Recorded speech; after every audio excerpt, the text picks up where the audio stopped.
کر رہے ہیں وہ ان سے سنتے ہیں. جی بابر صاحب. تھینک یو منسٹر صاحب. بسم اللہ الرحمن الرحیم.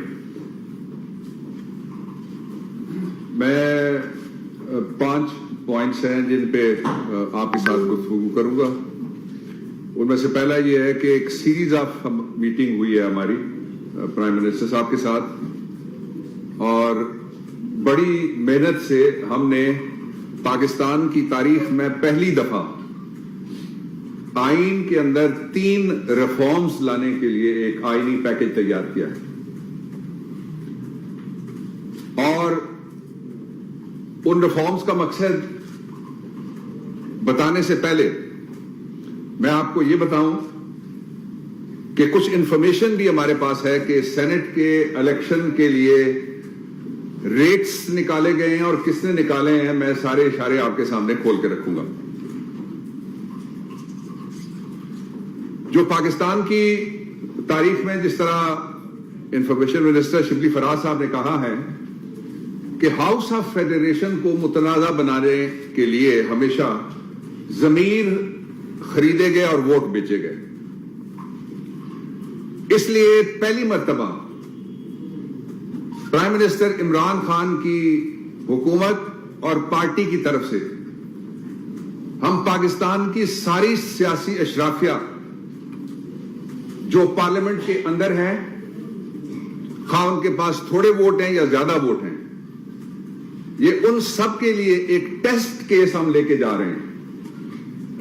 اور ٹیسٹ کیس یہ ہے کہ سارے لوگوں نے ہمیشہ یہ کہا کہ الیکشن فیئر ہونا چاہیے, لیکن 1975 میں جو الیکشن ایکٹ بنا اس کے بعد سے شروع کر کے آج تک کسی نے اس الیکشن کو فیئر کرنے کے لیے کوئی آئینی ترمیم یا کوئی قانون سازی اس کی ہمت نہیں کی. اس کی وجہ یہ ہے کہ بیٹھی ہوئی گورنمنٹ کو سوٹ کرتا ہے کہ اگر گڑبڑ ہوتی ہے تو پچھلے دروازے سے ڈسگرنٹل جو دوسرے پارٹی کے ناراض لوگ ہیں ان کو خرید کے اپنی سیٹوں میں اضافہ کرتے ہیں لوگ.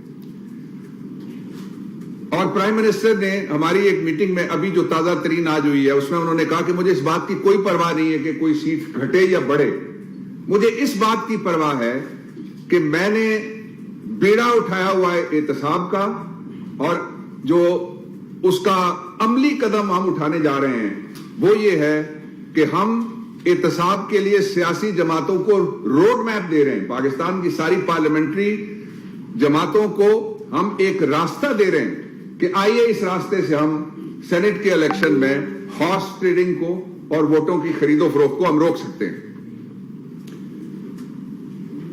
اور اس کے ساتھ ہی میں آپ کو بتاتا چلوں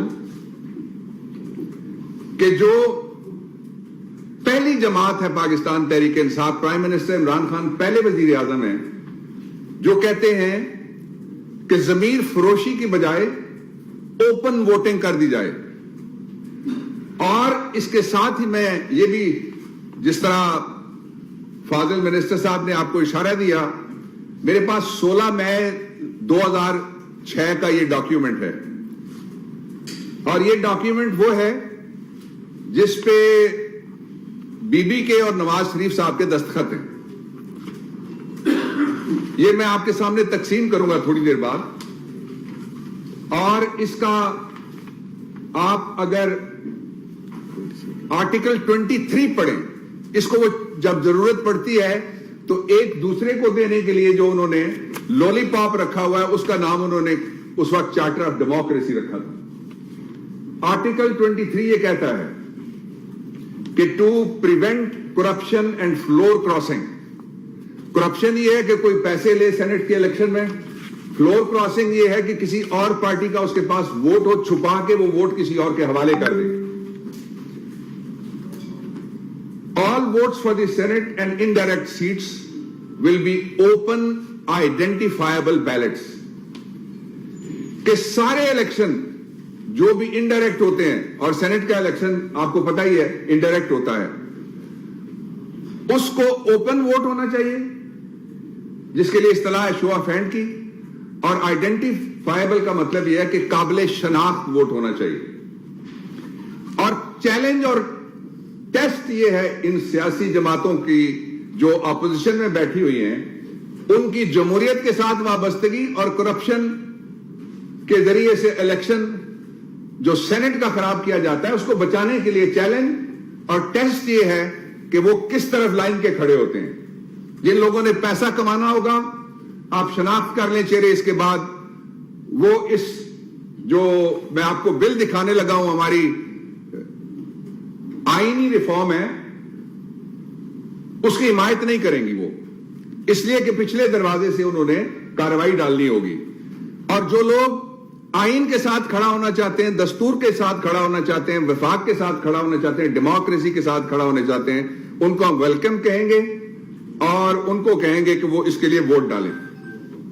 اس آئینی ترمیم کے 3 حصے ہیں. یہ بل ہے اور اس بل کو ہم اگلے ہفتے میں شروع میں ہی پارلیمنٹ میں لے کے جا رہے ہیں. اس کا پہلا حصہ ہے آئین کے آرٹیکل 59(2) میں ایک ترمیم ہم لا رہے ہیں.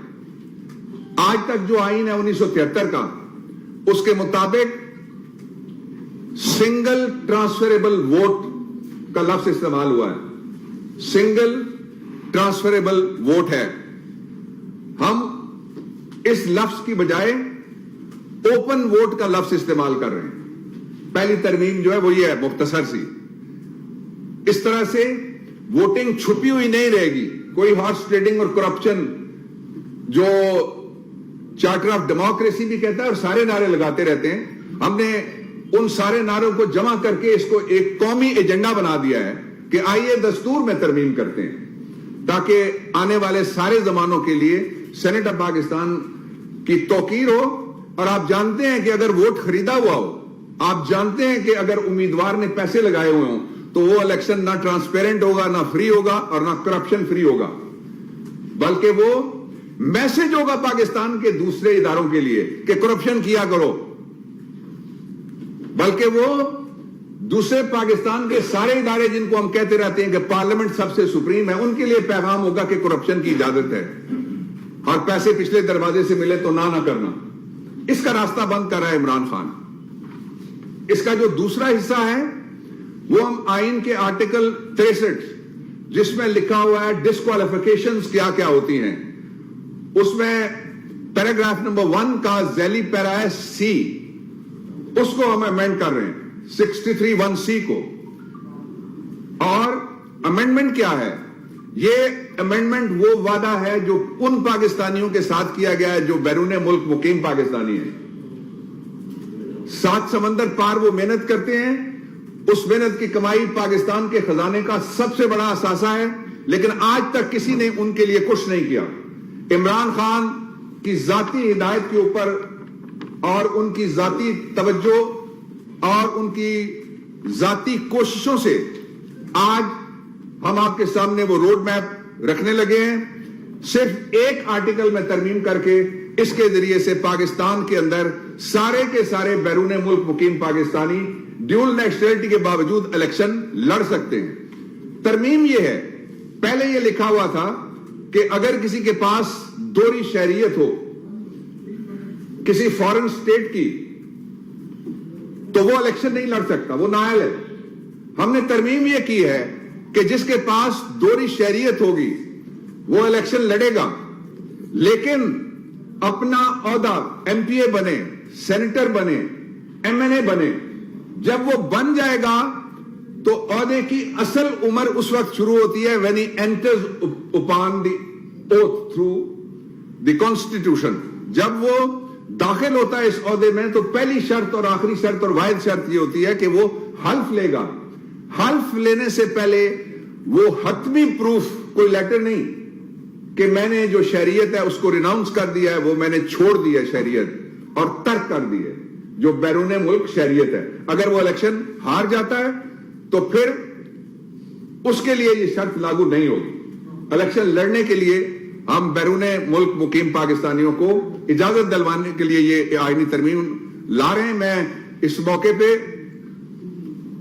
عمران خان صاحب کی طرف سے اور ان کی حکومت کی طرف سے میں مبارکباد دینا چاہتا ہوں جو ساری دنیا کے بیرون ملک مقیم پاکستانی ہیں کہ ان کے لیے اس ترمیم کے ذریعے سے حکومت راستہ کھولنے کے لیے اگلے ہفتے پارلیمنٹ کے اندر جا رہی ہے. جو تیسری امینڈمنٹ ہے وہ آئین کی آرٹیکل 226 میں ہے, جس میں لکھا ہوا ہے کہ وزیر اعظم اور فلاں فلاں عہدے ان کا الیکشن اوپن ہوگا. ہم نے اسی لائن میں صرف سینٹ کا لفظ ڈالا ہے, جس کا مطلب یہ ہوا کہ ان عہدوں کے ساتھ ساتھ یہ آرٹیکل 226 ہے, جس میں سینٹ کا الیکشن بھی اوپن اور آئیڈینٹیفائبل ووٹ کے ذریعے سے ہو سکے گا. میں 2 اطلاعات آپ کے ساتھ شیئر کرنا چاہتا ہوں. کچھ لوگ کہتے ہیں کہ یہ حکومت سب کچھ بتا دیتی ہے, عمران خان سب کچھ کھول کے رکھ دیتے ہیں.